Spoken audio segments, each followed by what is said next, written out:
এই গোয়েন্দাপীঠ লালবাজার এক ডজন খুনের রুদ্ধশ্বাস নেপথ্য কথা সম্পাদনা করেছেন সুপ্রতিম সরকার। আনন্দ থেকে পাবলিশ হয়েছে বইটি। এই বইয়ে বেশ কিছু রহস্য গল্প রয়েছে, যে গল্পগুলো প্রায় যারা আর কি রহস্য পছন্দ করেন এমন যারা পাঠক তাদের সকলেরই খুব ভালো লাগবে। এই বইটির প্রথম সংস্করণ 2018-তে। বইটি বাজারে আসার পরেই পাঠকদের মধ্যে এতটা জনপ্রিয় হয়েছে তা বলার অপেক্ষা রাখে না। এই বই থেকেই একটি লেখা আমি আজকে একটি কেস হিস্ট্রি আমি পড়ে শোনাবো। আশা করি আপনাদের মনে আছে বাপি সেন হত্যা মামলা, যার তদন্তকারী অফিসার ছিলেন অতনু বন্দ্যোপাধ্যায়। এই বইয়ে যেভাবে এই হত্যা মামলাটা বর্ণনা করা হয়েছে এক্স্যাক্টলি আমি ওইভাবেই বর্ণনা করব। বইয়ে এই কেস হিস্ট্রিটা বয়স হয়েছিল 35 এই শিরোনামে আছে।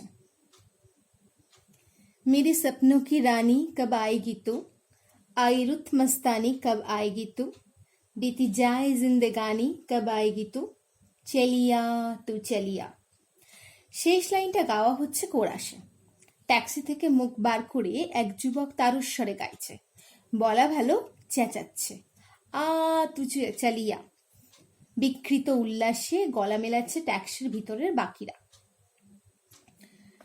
যার উদ্দেশ্যে নেশাতুর আহ্বান, মোটরসাইকেলের পিছনে বসা যুবতী ততক্ষণে আতঙ্কের শেষ সীমায় পৌঁছে গিয়েছেন।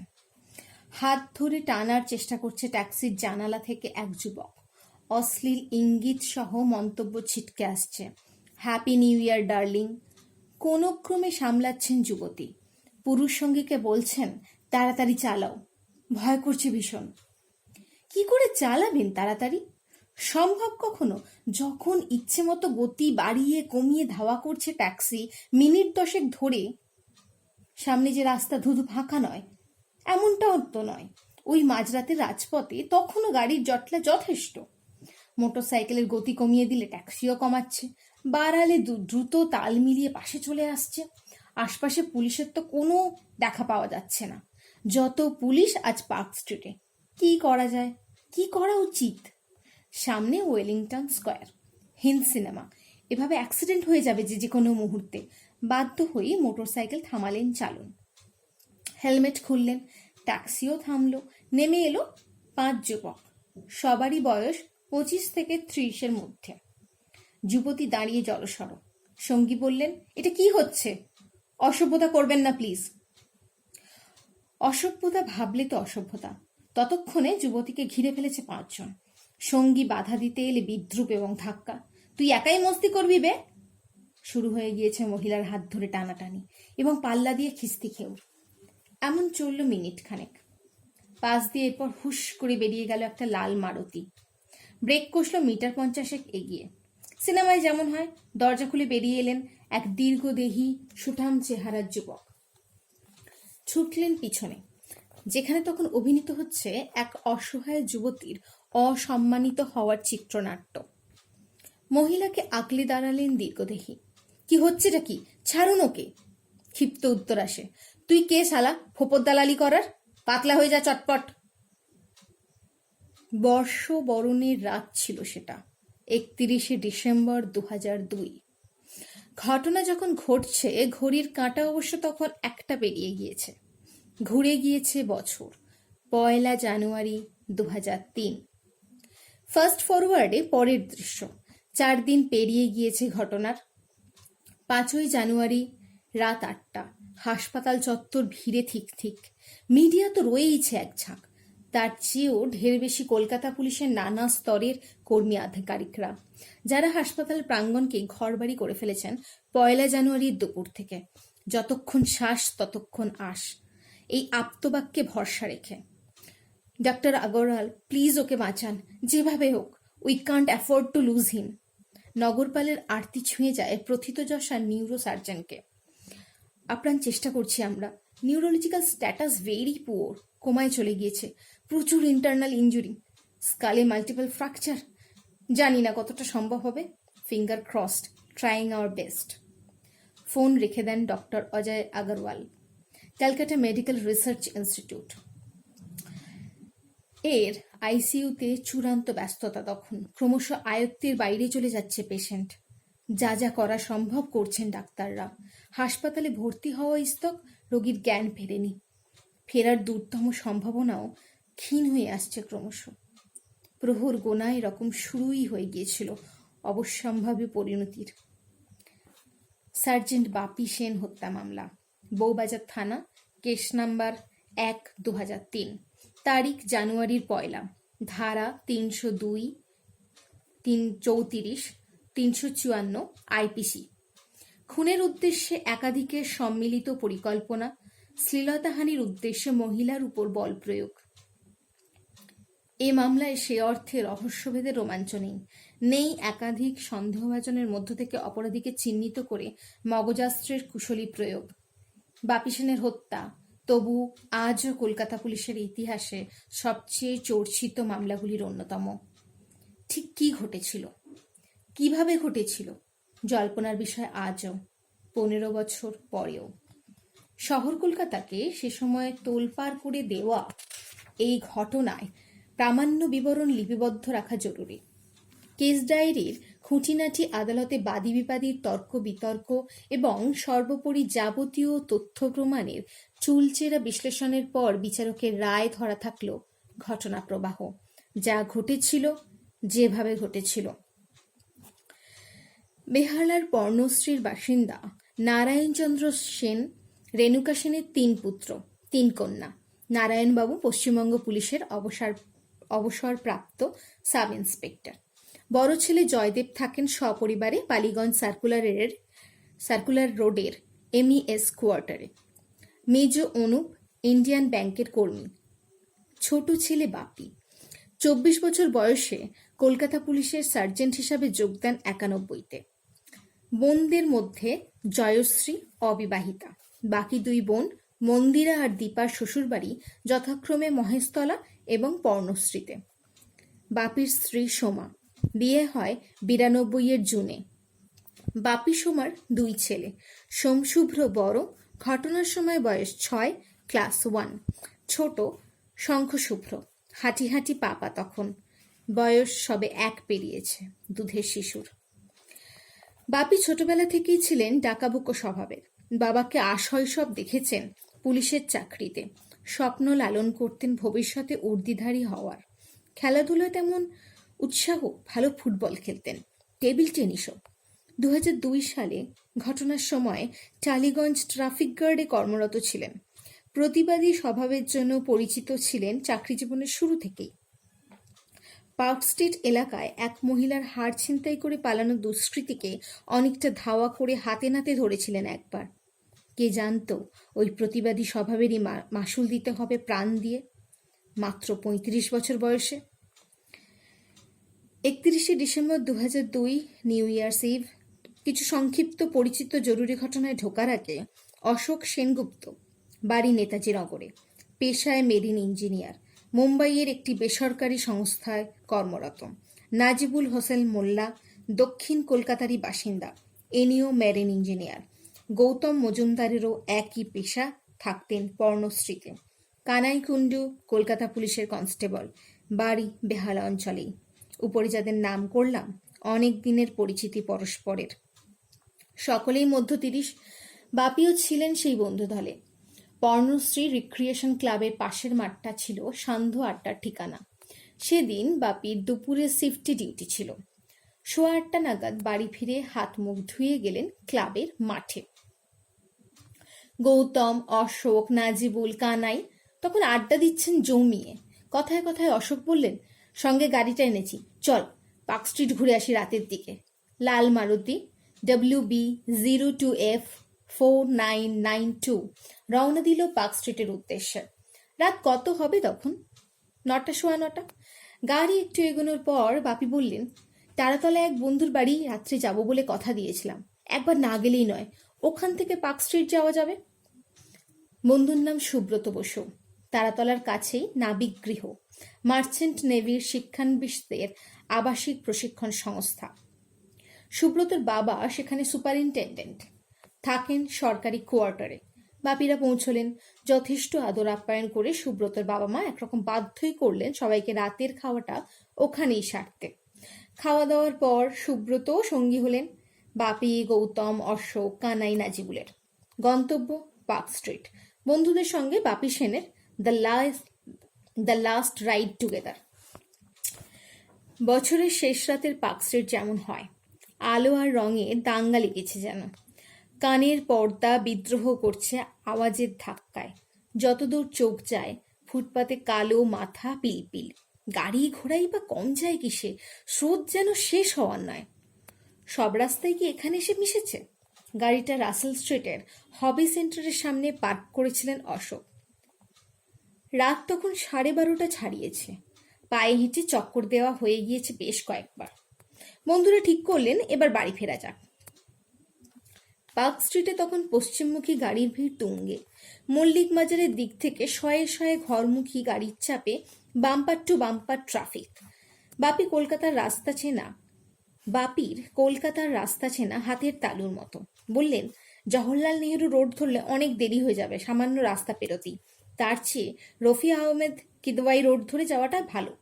ওয়েলিংটন হয়ে গণেশচন্দ্র অ্যাভিনিউ, সেন্ট্রাল অ্যাভিনিউ পেরিয়ে স্ট্র্যান্ড রোড ধরে দক্ষিণে যাওয়াই সবচেয়ে কম সময়ের। ওদিকে তুলনায় এখন কম চাপ থাকবে গাড়ির। বাপির দেখানো রাস্তায় এগোলো লাল মারুতি। ওয়েলিংটনের কাছাকাছি আসতেই আরোহীদের চোখে পড়ল দৃশ্যটা, যা লিখেছি শুরুর অনুচ্ছেদে। একটা ট্যাক্সি ধাওয়া করছে মোটরসাইকেলকে, যা চালাচ্ছেন একজন পুরুষ, পিছনে এক মহিলা। পিছু ছাড়ছে না ট্যাক্সি, গতি বাড়িয়ে কমিয়ে চলেছে মোটরসাইকেলের গা ঘেঁষে। ট্যাক্সির ভিতর থেকে বেরিয়ে আসা হাত ছুঁতে চেষ্টা করছে মহিলাকে। একটু এগিয়ে একসময় দ্বিচক্রযান থামিয়ে দিলেন চালক। মহিলাও নেমে দাঁড়ালেন। প্রায় সঙ্গে সঙ্গেই ট্যাক্সি থেকে নেমে এলো 5 যুবক। মোটরসাইকেল চালকের সঙ্গে সামান্য কথা কাটাকাটির পর সরিয়ে দিল একরকম ধাক্কা দিয়েই। মহিলাকে ঘিরে ধরে শুরু হলো কুৎসিত ইঙ্গিত, শরীরে অবাঞ্ছিত স্পর্শ। অশোক, এগিয়ে গিয়ে দাঁড় করাতো। পিছনের মারুতির সামনের সেট থেকে ঘটনাটা লক্ষ্য করেছিলেন বাপি। কিছুটা এগিয়ে ব্রেক কষল গাড়ি। দরজা খুলে নেমেই ছুটলেন বাপি। কি হচ্ছেটা কি? ছাড়ুন ওকে।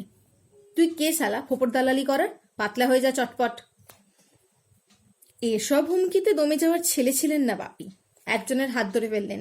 ছেড়ে দিন ওকে, আমার নাম বাপি সেন, টালিগঞ্জ ট্রাফিক গার্ডের সার্জেন্ট। উত্তর এলো, তো আমরাও কলকাতা পুলিশের লোক, ফোট। বাপি লড়ার চেষ্টা করেছিলেন সাধ্যমতো। 5 যুবকের বেপরোয়া কিল ঘুষি লাঠির তোড় অবশ্য সামলাতে পারলেন না বেশিক্ষণ। গৌতম, অশোক, কানাই, নাজিবুলরা ছুটে এলেন আটকাতে। পেরে উঠলেন না পাল্টা মারের ধাক্কায়। বাপি ততক্ষণে পড়ে গিয়েছেন ট্রাম লাইনের ওপর। তবু এলোপাথারি লাঠি অব্যাহত, সঙ্গে সমবেত চিৎকার, মেরে ফেল শালাকে। গৌতম, সুব্রত, কানাই আবার এগোলেন আটকাতে। কি করছেন কি? ও পুলিশ অফিসার। কে শোনে কার কথা? শুনলি না? আমরাও পুলিশের। ওকে একাই পুলিশের নাকি? মেরে ফেল শালাকে। প্রতিরোধের চেষ্টা ব্যর্থ হলো বন্ধুদের। রাস্তায় পড়ে থাকা বাপির শরীরে লাঠির আঘাত পড়তে লাগলো বেলাগাম। বুকে, পেটে, মাথায়, ঘাড়ে, কোথায় নয়। বাপি যখন ট্রাম লাইনের উপর নিষ্পন্দ পড়ে নতুন বছরের প্রথম প্রহরে ট্যাক্সিতে উঠে চটপট পালালো 5 জন। কানাই নোট করে নিয়েছিলেন ট্যাক্সির নম্বর, WB04A3450। মোটরসাইকেলটা কোথায় গেল? ঝামেলা যখন তুঙ্গে নিঃশব্দে চলে গিয়েছেন চালক ও সঙ্গিনী। সেটা কি গন্ডগোলের সময় খেয়াল করেছিল আক্রমণকারী 5 জন? শিকার হাতছাড়া হওয়ার আগেই কি এই উন্মত্ত গণপিটনি? মোটরসাইকেলের খোঁজ নেওয়ার সময় নেই তখন। অচৈতন্য বাপিকে নিয়ে মারুতি ছুটল মেডিকেল কলেজ হাসপাতালে। সিবি টপের বেড নাম্বার 158 ঠাঁই হলো বাপির। রাত তখন 2টো বা তার আশপাশ। প্রাথমিক পরীক্ষার পর নাইট ডিউটিতে থাকা চিকিৎসক বললেন অবিলম্বে সিটি স্ক্যান করা দরকার। বন্ধুরা তখন দিশেহারা। কেউ বাপির বাড়িতে খবর দিচ্ছেন, কেউ ছুটছেন মেডিকেলের কোথায় কিভাবে সিটি স্ক্যান করতে হবে তার খোঁজে। বউবাজার থানার সাব ইন্সপেক্টর রক্ষাকর মণ্ডল বেরিয়েছিলেন নাইট রাউন্ডে রাত 1টা নাগাদ। 3:30 নাগাদ মোবাইলে ধরল লালবাজার কন্ট্রোল, মেডিকেল কলেজে যান শিগগির, ওখানে বোধহয় একটা অ্যাসাল্ট কেস আছে। ছুটলেন রক্ষাকর মেডিকেল কলেজের পুলিশ আউটপোস্টের এএসআই ব্রজকিশোর চৌধুরীর কাছে, জানলেন বৃত্তান্ত। খবর পেয়ে টালিগঞ্জ ট্রাফিক গার্ডের তৎকালীন ওসি অমিত বন্দ্যোপাধ্যায় রওনা দিলেন মেডিকেলে, সঙ্গে বাপির মেজদা অনুপ। সিটি স্ক্যানের রিপোর্ট দেখে ডাক্তার বললেন আঘাত গুরুতর, অন্যত্র নিয়ে যাওয়ার কথা ভাবতে পারেন। আলোচনার পর অনুপ সিদ্ধান্ত নিলেন সিএমআরআইতে নিয়ে যাবেন ভাইকে, জ্ঞান নিশ্চয়ই ফিরে আসবে 2-1 দিনের মধ্যে। দুঃস্বপ্নেও ভাবেননি জ্ঞান আর ফেরার নয়। সিএমআরআই এর আইসিইউতে পরবর্তী ঠিকানা বাপির। নিউরোসার্জন ডক্টর অজর আগরওয়ালের নেতৃত্বে শুরু হলো চিকিৎসা। ভোর হয়ে এসেছে তখন। কন্ট্রোল মারফত পুলিশ মহলে জানাজানি হয়ে গিয়েছে ঘটনা পরম্পরা। ইপটিজিং রুখতে গিয়েছিলেন ট্রাফিক সার্জেন্ট, পিটিয়ে আধমরা করে ফেলেছেন 5 জন। যারা মেরেছে তারাও শোনা যাচ্ছে পুলিশের লোক। সকালেই ট্রাফিক কন্ট্রোলে দৌড়লেন রক্ষাকর। WB048340 নম্বরের ট্যাক্সি মালিকের নাম জানা গেল ডেটাবেস থেকে অল্প কিছুক্ষণের মধ্যেই। মধুকান্ত ঝা। ট্যাক্সির খোঁজও মিলল সহজে। বিপিন বিহারী গাঙ্গুলি স্ট্রিটের পুলিশ মেসের সামনে। পাওয়া গেল মালিককেও, শুয়েছিলেন ট্যাক্সির মধ্যেই। মধুকান্ত দ্বারভাঙার বাসিন্দা, 24 বছর আগে চলে আসেন কলকাতায়। পুলিশ মেসে রাঁধুনির কাজ দিয়ে শুরু, তারপর হিমালয় অপটিক্যালসে ড্রাইভারের কাজ দীর্ঘদিন। 96তে ধার দেনা করে নিজের ট্যাক্সি কেনেন। হেল্পার রেখেছিলেন দেশওয়ালি মেওয়ালাল গুপ্তকে। পুলিশ মেসেই খাওয়া দাওয়া সারতেন 2 জন। চিনতেন মেসের পুলিশ কর্মীদের প্রায় সবাইকেই। কারা ট্যাক্সিতে ছিল গত রাতে একটুও ভাবতে হলো না মধুকান্তকে। এক কথা বলে দিলেন 5 জনের নাম: মধুসূদন চক্রবর্তী, শ্রীদাম বাউরি, পীযূষ গোস্বামী ওরফে গোপাল, শেখর শুভন গুপ্ত ওরফে ভোলা এবং শেখ মুজিবর রহমান। জানতে সময় লাগলো না, 5 কীর্তিমানী কলকাতা পুলিশের রিজার্ভ ফোর্সের কনস্টেবল। দিনের ডিউটির পর বর্ষশেষের রাতে বিনোদনে বেরিয়েছিলেন মধুকান্তের ট্যাক্সিতে সওয়ার হয়ে। মধুসূদন আর পীযূষ গ্রেপ্তার হলেন মেস থেকেই। শ্রীদাম, মুজিবর আর শেখর ছিলেন না মেসে তখন। মধুসূদন আর পীযূষকে আদালতে পেশ করার সময় তদন্তকারী অফিসার রক্ষাকর আবিষ্কার করলেন পালানোর পথ নেই বুঝে আদালতে আত্মসমর্পণের জন্য হাজির শ্রীদাম, মুজিবর, শেখর। পুলিশি হেফাজতে নেওয়া হলো 5 জনকে। সকলেই অস্বীকার করলেন অভিযোগ। খবর প্রচারিত হলো। চরম লজ্জায় পড়ল কলকাতা পুলিশ। রক্ষকই যেখানে ভক্ষক।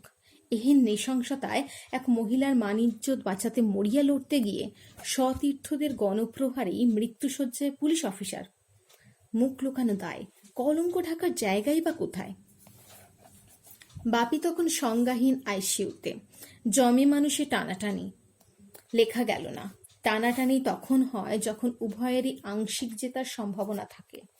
এক্ষেত্রে আগাগোড়া জমেরই নিরঙ্কুশ প্রাধান্য ছিল। বাপির শেষ নিঃশ্বাস 6 জানুয়ারি ভোর 6টায়। খবর বেহালার বাড়িতে পৌঁছতে সংজ্ঞাহীন হয়ে পড়লেন স্ত্রী সোমা, মা রেণুকা। গভীর শোকে আচ্ছন্ন হয়ে পড়ল পর্ণশ্রী এলাকা। শুধু পর্ণশ্রী কেন, পুরো কলকাতাই। কলকাতা পুলিশের আংশিক কলঙ্কমোচনের একমাত্র উপায় ছিল দোষীদের দ্রুত শাস্তি বিধান। হোমিসাইড শাখার তৎকালীন ইন্সপেক্টর অতনী বন্দ্যোপাধ্যায়, বর্তমানে ডিটেকটিভ ডিপার্টমেন্টের অ্যাসিস্ট্যান্ট কমিশনার, দায়িত্ব নিলেন তদন্তের। পাখির চোখ, অভিযুক্তদের দোষী সাব্যস্ত করা। তদন্ত হোঁচট খেল শুরুতেই। বিস্তর চেষ্টা চরিত্র করেও খোঁজ পাওয়া গেল না নিগৃহীতা মহিলার, যার বয়ান অসম্ভব গুরুত্বপূর্ণ হতে পারত তদন্তের অগ্রগতিতে। নগরপাল শেষমেশ খবরের কাগজে আবেদন জানালেন, আপনি যেই হন, আপনার মানসিক অবস্থা আমরা উপলব্ধি করতে পারছি। একান্ত অনুরোধ, অনুগ্রহ করে প্রকাশ্যে আসুন। আপনার হেনস্থা হওয়ার প্রতিবাদ করতে গিয়ে মারাত্মক জখম হয়েছিলেন আমাদের এক সহকর্মী বাপি সেন। আর বেঁচে নেই তিনি।